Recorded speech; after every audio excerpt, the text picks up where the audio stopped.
Welcome to episode 1343 of the Multifamily Collective. So we're a couple of days after the Christmas holiday and leading up to the new year in 2022. And if you're anything like me, you are very much looking forward to 2023.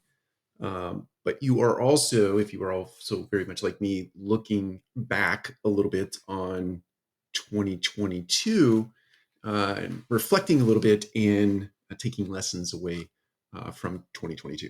So that being said, I wanted to post about ego and how ego sometimes gets in the way of your ability, my ability to learn, right, and to make shifts and changes in our behavior to create different outcomes in our work, in our personal lives, and in our communities. So I wanted to just talk a little bit about ego. Sometimes, so not to get too deep into the weeds here, but there is I think Seth Godin refers to it as the lizard brain, or there is a piece of our brain called the amygdala that governs fight, flight, or freeze, right? And so I think many times when ego enters into the equation, what is entering into the equation is the amygdala and fight, flight, or freeze responses based on stimulus or catalysts that come at you during the course of a business day, during the course of a personal interaction, etc.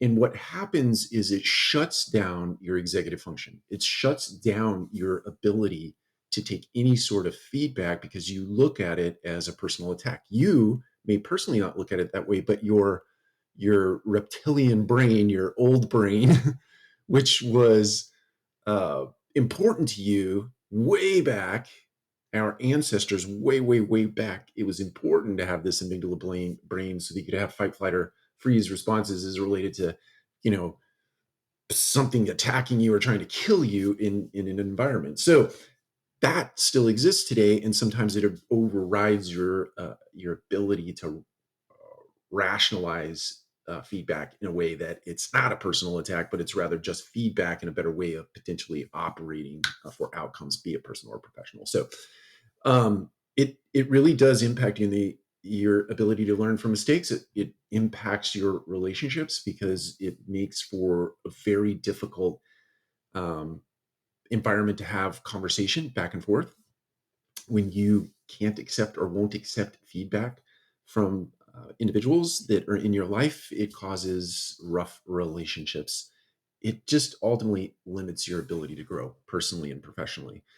Some of the ways you might attack that, or practices you might put in place to overcome that sort of innate default response with your ego is to practice things like gratitude. I have shared before on this podcast, and this is not a novel thought, but keeping a gratitude journal, whether you do that in the morning or you do that in the evening, think of 3 to 5 things that happened to you during the course of a day, or if you're doing it in the morning, the course of yesterday, that were positive, that you're grateful for, right? Waking up in the morning is something to be grateful for, right? Making your bed and having one small win in the morning is an act that you can be grateful for. You exercised will in order to do that. The other thing is to actually seek out feedback. And not just from people that you know will tell you what you want to hear. Seek feedback from those who I would describe as sandpaper in your life.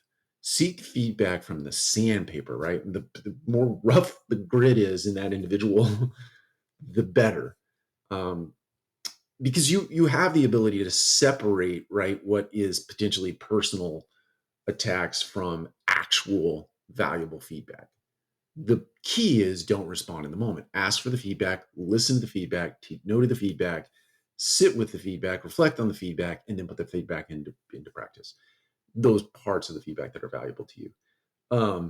But if you can learn how to put that ego to rest, invite the ego in, just pretend for a second that you, in your mind, you have this little thing called ego, and catalyst shows up, knocks on the door in your mind, the door of your mind. You open the door and you see ego standing there. Picture this. You say to ego, "Hey, good to see you. I recognize you. Why don't you go over and sit on the couch for a second? Help yourself to a cocktail from the refrigerator, some water, some tea, some coffee, whatever. And just sit over there. I'm going to deal with what is here at hand. And when I'm done, I'll come back and make sure you're doing okay. If you need something else to drink, etc. So put ego over on the couch, show up, be present, take feedback, employ it in your life. And I guarantee you that 2023 will be your year. Take care. We'll talk to you again soon.